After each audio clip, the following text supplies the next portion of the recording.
What's going on, guys? Welcome back to the Casper Chronicles. It's your boy Casper, and today we're here with Demarcus Beal. With a deck profile that he played at the LA Regional. How did you do, Demarcus? Went 8-2 with one of these decks that I've been working on for quite some time, since like 2020, right when COVID hit. So glad to bring it back out the archives to play. Definitely had fun with it. You can check out the older profile on my page, Mr. YG82. So definitely check that out here. But you get to see the updates here. Link in the description for his channel. Without further ado, you want to get into the deck profile. Let's go. For starters, my starter is going to be Sangan. Just start with him, and I'm link him off into Amaraj, and then I'm going to search this girl right here, the Crusader Arborea. It's not an activated effect to special to a link arrow, so normal, search. If I already drew it, then I get to search a hand trap, which is freaking amazing. So I play two, so that way I can have like follow-up, stuff like that. But yeah, these are my starters. My second starter is going to be Plague Spreader. Same thing applies. I just need any card in hand to stack back. It actually really works well with one of the bricks that I use in part of my combo. I'll show it later, or next actually. The Coatling and Despot. So I'm doing the Rorodon combos. Pretty much those were one card Halks. And let's say I draw the Coatling, I get to stack it back with Plague Spreader. So now I can just go full combo with no issues. So Plague Spreader is amazing for that aspect. Both getting a hollow upgrade goes from the past two. Let's Finally. So those are like my main cards to start with. As far as other engines I play, I played the Fusion Destiny package. 4 cards. I rarely make Anaconda, but it's just kind of like a backup because the primary goal, because this is I guess you'll call the deck Hulk Turbo. So I'm literally just trying to turbo out Hulk, and then everything else is follow-up plays. So if they stop Hulk, then I'll drop Fusion Destiny. They stop the Fusion Destiny, then I'll go a different route, whatever case may be. Right. But yeah. The ultis are beautiful. Thank you. All right. So, of course, ooh, you can't play this meta without the Brave package.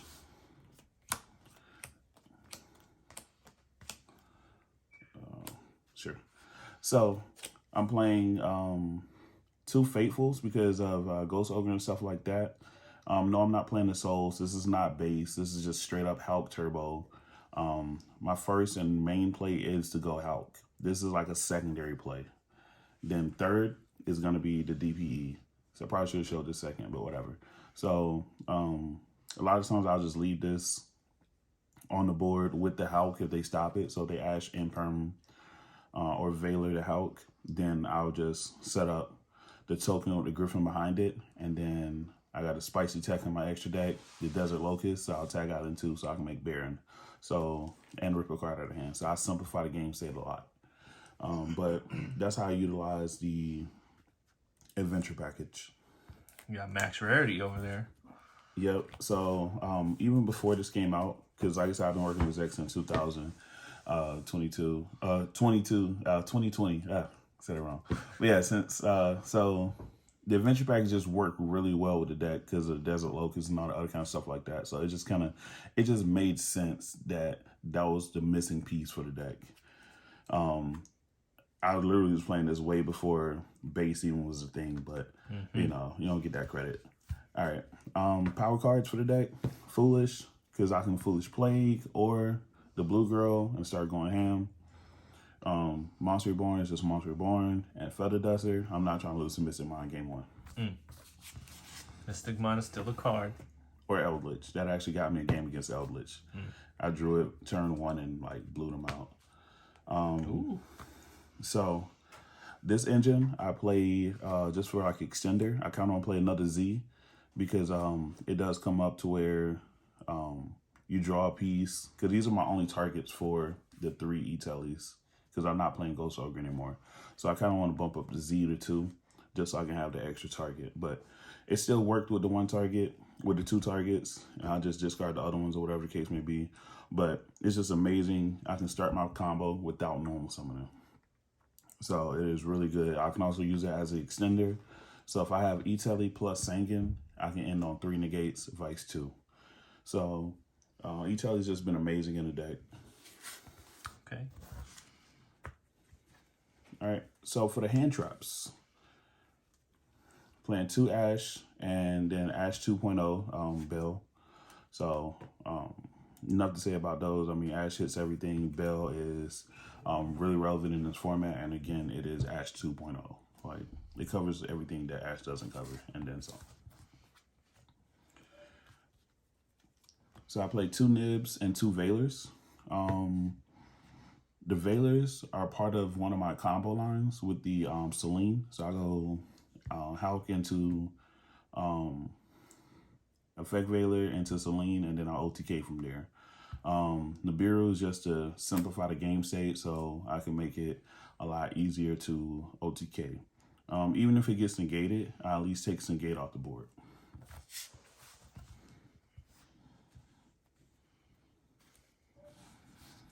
So the last hand trap is going to be Imperm. Imperm just puts in so much work. I actually use Imperm against a right because they played it in the same column. So I like negated a Golden Lord and negated a right, and it just allowed me to get there. So just literally like both effects are good, and it's really good this format. Okay. So going second, I have some board break cards. The droplets, they just put in so much work because it's just, you get to turn off multiple cards if necessary. And again, playing like multiple Faithful Adventures, I can send it and just reestablish it the next turn and stuff like that. So that's really good.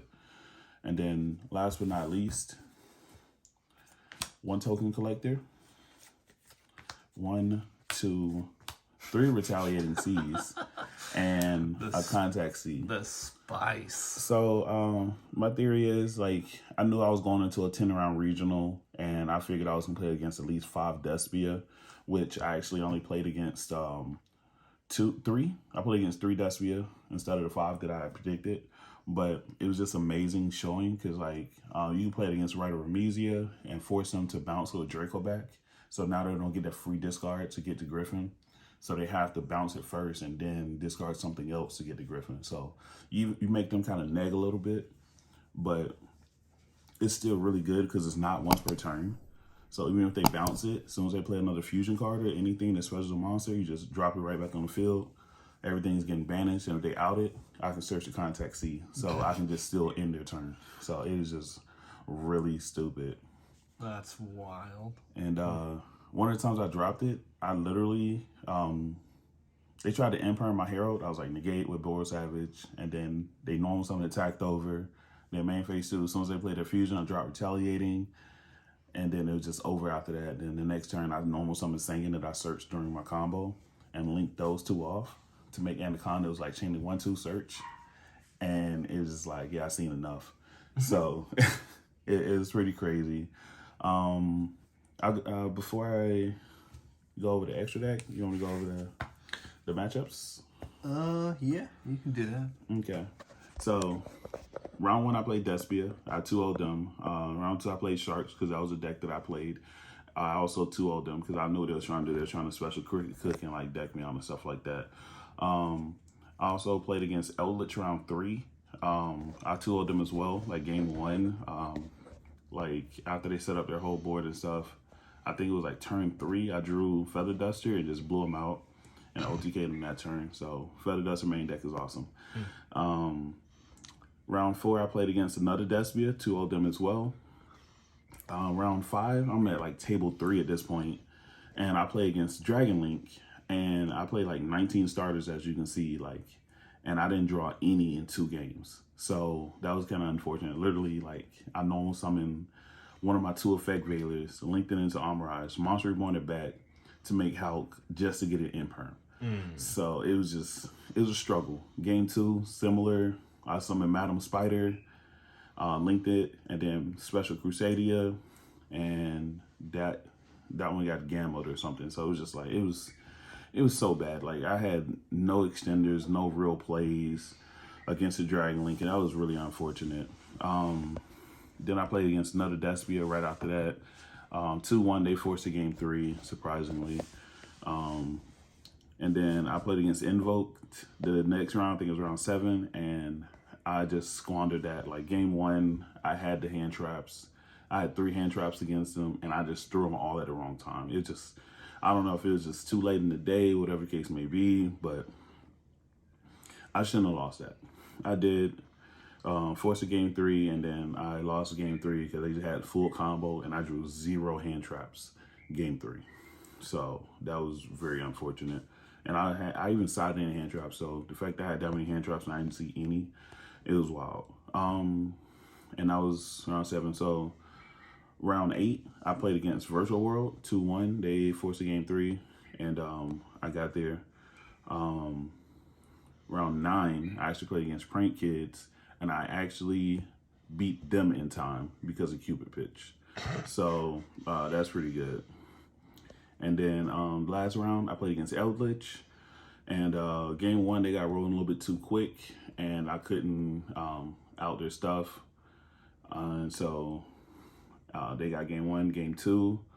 I just got established too quick because I was going first, and they couldn't play through my board. And then game 3, I flipped up one of my cards in my side deck, and it just pretty much crushed them. So we'll talk about that when we get to the side deck. All right. But that was my matchups. Oh boy! All right, let's get into it. Whichever one you want to do, side or extra, it don't Do the matter. extra. All right, so got my tokens. Lovely adventure token. That actually won me a game. One of our opponents was so intrigued about a token. It was just like, oh my God, I got to get a token after the game. And they wound up losing, and they didn't want the token anymore. That's gorgeous. So, Ooh, yeah, shiny gorgeous. stuff does distract your opponents, of course. The nib token, my Rodon tokens. So, for the first card in the extra deck, the Amarage, I was playing 2, but for this tournament, I opted to play 1, and I played the Link Spider for the second one. I actually will bump this back up to 2, and I'll show you what I'll take out here shortly. The 1 Anaconda, 2 Hulks because it's Hulk Turbo. The Rodon, because that's the main line of play. Second line of play is going to be Celine. Of course, Celine, you come access code. So those are my 2 lines with the 2 Hulks. Then you have the, of course, the boss monster. He just wins games by himself. I did hard draw Fusion Destiny a couple times in the early rounds. But for the most part, he really wasn't hitting the field as much because my main combo is to put out negates and just grind out my opponent, because unlike the base deck, I actually have follow-up. The Shooting Riser, because I can always tag out into it, or I can hard make it in the middle of the combo. I had to give up 1 negate for it, but it's definitely worth it because it allows me to set up for the next turn and stuff like that, or dump a token collector. Desert Locust, so when I do get stopped on the Hulk line of play with like Imperm or Veiler or something like that, then I go into the right and I go, token plus Griffin. After I negate with Griffin, I'll go ahead and tag out into Desert Locust, rip another card out of their hand because they already used 1, so now there's 2 cards gone. And then, 3 with Griffin, so there's 3 cards out of their 6.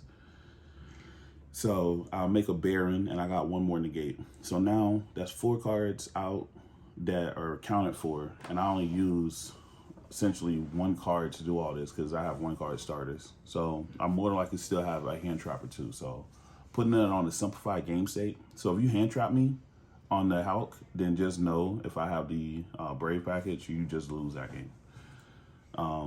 MVP, Cupid Pitch, burning people in time, getting my searches for Sangan. So wild. Just start with Sangan and then end with Sangan still in hand. So it's just like literally I do a full combo with 2 negates and I end on 5 cards in hand still. So it is really ridiculous. The Herald is just amazing because, especially with Despy and all these other decks need stuff to go to the grave. You have that. Savage, just one of my Omni negates. Same thing with Baron LaFleur. So those are my negates, and my ending board is normally going to be one of these 2. And then if I have ETLES Extender, I have that as well. So I have 3 negates on board off of 2 cards. So Wow. pretty simple, but it's just so effective, and it definitely got me there. Okay. Now for the spicy extra or side deck. I mean, you got spicy stuff in the Of main course, deck yeah, too. I know. Of course, I love Ampharos. That's my favorite. So 3 draws. Never had to side them because I didn't play against any Flunder or anything like that. Really searched. I did side against Invoke, but I didn't draw it, so it was really irrelevant. MVP though, the Mourners, because everybody wanted to play in your turn now. So these guys are amazing. I might bump this up 3 and bump this down, honestly, because they're just putting in so much work. And then once you kill it, now you're burning for the extra damage. So you can hit the scythe and all that kind of stuff like that. I actually did hit a scythe with it. And then smacked it, burned it for 22, as well as like the damage I was doing. So it was crazy. All right, so of course Lancia, because you have to play it in this format.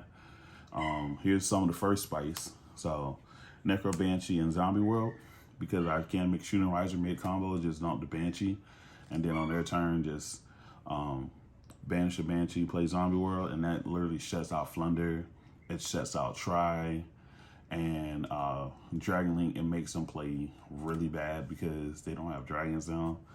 It's just so good against so many different matchups. Like Zombie World's always been a beast, and just being able to access it just off my normal combo is just wild. 3 Cyclones. I hate back row, so I wanted to make sure on top of the Feather Dust I got the 3 Cyclones on the side, and instead of like evenly or something like that to help with back row, I decided to go with Royal Decree. So yeah, round 10 against Eldritch, I literally flipped up Decree, and it was over with. Like, there was nothing he could do about it. Win con against Eldritch. Let's go. Facts. And what made it even worse, he inspector boarded me, so he couldn't even use the Golden Lord in hand to send it to grave. Because he had Golden Lord in hand, he could have just discarded that in the trap to send it to grave, but he couldn't because he was locked out by his own inspector border. And then on top of that, like, he went to attack on our monsters. I flipped it up, and the judge ruled that the trap monster stays in the spell and trap in the monster zone instead of go back to the spell and trap. I'm just like, sure, whatever. I wasn't finna argue because we only had like 8 minutes on the clock. I was just like, I'm OTK on the next turn regardless, so I didn't care. So I just went for all out OTK the next turn, and that was all she wrote. All right. Well, hey, thanks for the deck profile. I do have a question though. Definitely. A lot of people are saying that crossout could be a thing or should be a thing. Some other people are saying crossout's not really a good thing. Like, what's your view on crossout? How come you didn't play it in this, considering like you play so many hand traps? So I actually do like crossout. The biggest reason why I didn't play it was because of the fact of I played the Desert Locust. So I actually don't mind you hand trapping me, and I was playing it in my original build. If you see that build, and literally like I looked at crossout when they veiled my my Hulk, and I was just like, I let it go because I had the Brave Engine, and then once I like tried to search with the Brave Engine, they ashed there, and I was like, oh no, I'm gonna cross that though. And I set up the token and Griffin, and then so now they're -2 cards, and then Hulk triggered Degar's Locust, ripped another card, so that's -3 cards. Griffin negated 1, that's 4 cards, and then I had Baron for a 5th card, and then I still had like 2 hand traps, so it was just like, that game was over. So it was just like, crossout is good, but the way I built my deck, I can play through so many hand traps. It's just like, it's almost welcome for them to hand trap me, because that's 1 less card in their hand. Okay. Any shout outs? Other than myself, shout out to the Casper Chronicles for doing the deck profile. Shout out to all the guys at St. Cedro, because they are amazing. They're definitely stepped up their game since I've been here, and definitely helps to play against good players. So definitely shout out to all of them. All right, cool. Well, thanks for the deck profile, man. I appreciate it. All right, guys. As always, until next time, it's your move.